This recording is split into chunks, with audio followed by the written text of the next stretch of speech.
This presentation is about breathing and how to use deep breathing to help you heal from depression and anxiety. Practicing deep breathing is very important for your physical and mental health. As babies, we breathe fully and deeply, but our lifestyle today and the stressful work environment we live in have conditioned most of us to restricted shallow breathing. Under tension, we tend to breathe shallowly and from the upper chest. When we're relaxed, we breathe more deeply and from the abdomen.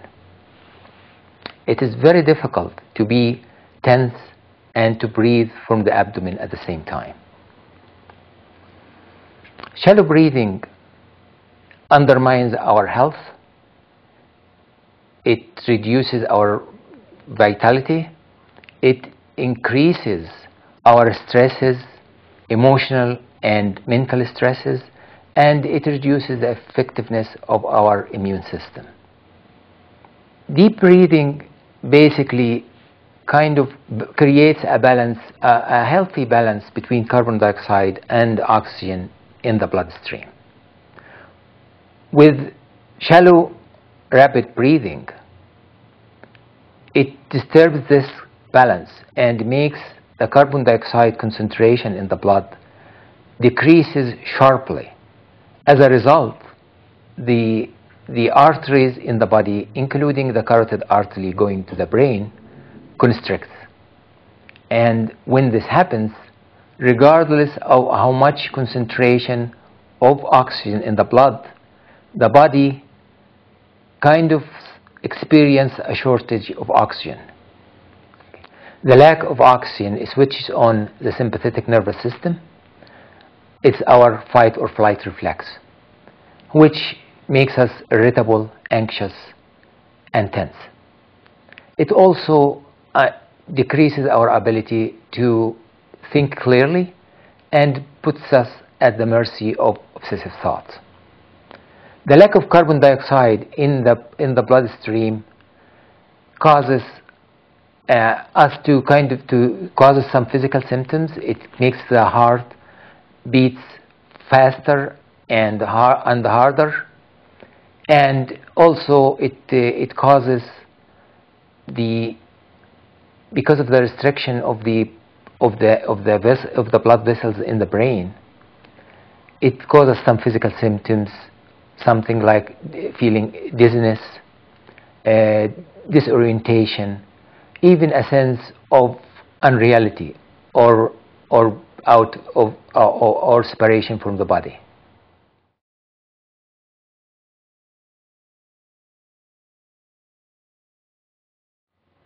Shallow rapid breathing may lead to hyperventilation, and hyperventilation has impact physical and mental.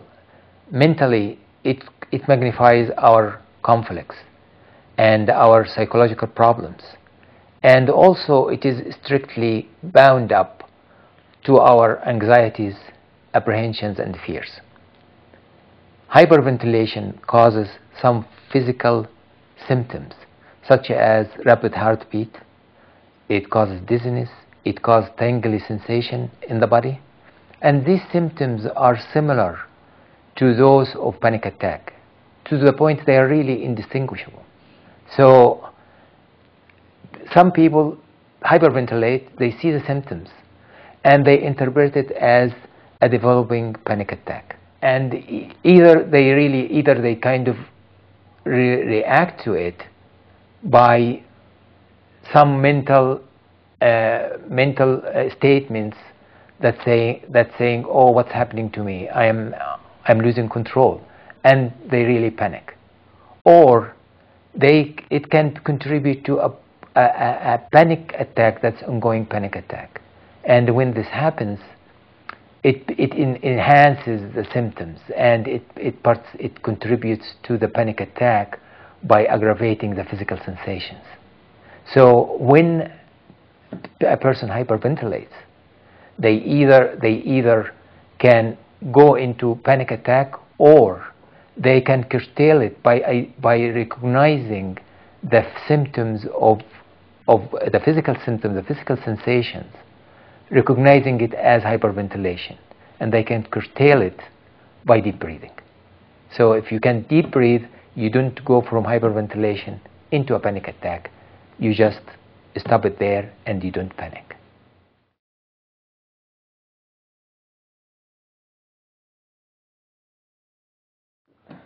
The cure for hyperventilation, conventionally, we breathe in a paper bag. And when you breathe in a paper bag, you're basically breathing in the carbon dioxide. So you're bringing your balance of carbon dioxide and the oxygen back into your blood. Equally effective is deep breathing. If you breathe deeply, you can overcome your hyperventilation.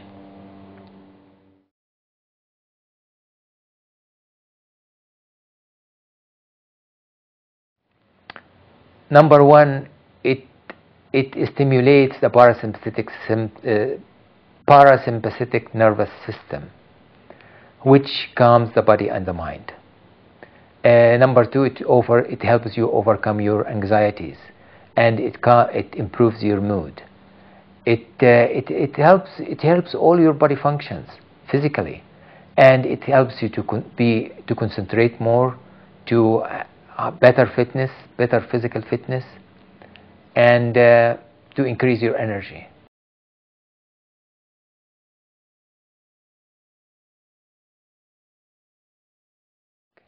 Breathing was designed basically from the nose, and there are many reasons for that. When you breathe from the nose, number one, you remove any dust or harmful material that can be injurious to the lungs. You're preparing the air for the lungs, whether it is by warming it or humidifying it. And most importantly, when you breathe from the mouth, what happens is that we tend to take large volumes of air when you inhale or exhale quickly, and as a result we kind of hyperventilate. So breathing from the nose help us to be able to breathe properly and to kind of have the correct balance of oxygen and the carbon dioxide in the bloodstream.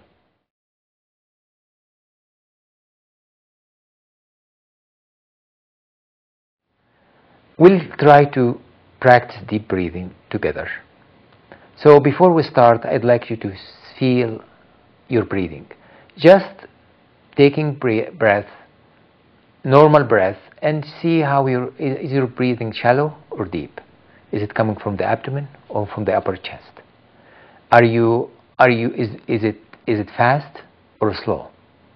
So just let's try that and see how our breathing is. What I would like you to do is basically put your hand, one in your chest like this, and the other one in your abdomen, on your abdomen, and just take a normal breath. Look down and see how your hand, when you take a normal breath, how is your breathing? Which hand does it move? It moves first. Is it the lower hand or the upper hand? If your hand, the lower hand moves first, it means you're breathing from the belly. So it is important for us to breathe from the belly, because that's what deep breathing is, and moving the breathing from the upper chest to the belly or the diaphragm. And the way you do it, you exhale, exhale. 4 or 5 counts, then stop, 1, 2, then inhale, 1, 2, and repeat the cycle. And when you exhale, your abdomen contracts, goes inside. When you inhale, your abdomen expands. And that's how the process in deep breathing. And if you would practice deep breathing regularly for some time, whenever you have time, just practice it. It becomes a habit. That your breathing becomes deeper, and the deeper breathing means you'll be more relaxed, you'll be less anxious, and that's really important.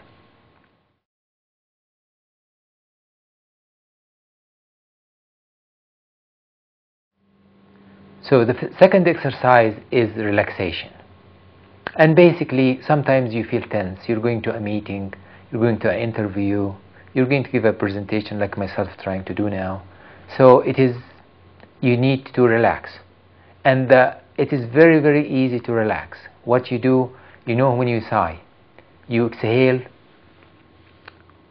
and the way we do the relaxation is basically you focus on the exhalation process. You exhale, and as long as you can, and then you stop, and then the inhalation will take care of itself. So just be aware of your exhalation and make it as long as you can, and then you stop, and then you breathe it in again. And the breathe in will take care of itself. When you do that, you basically stimulate the parasympathetic nervous system, which makes your body relax and calm.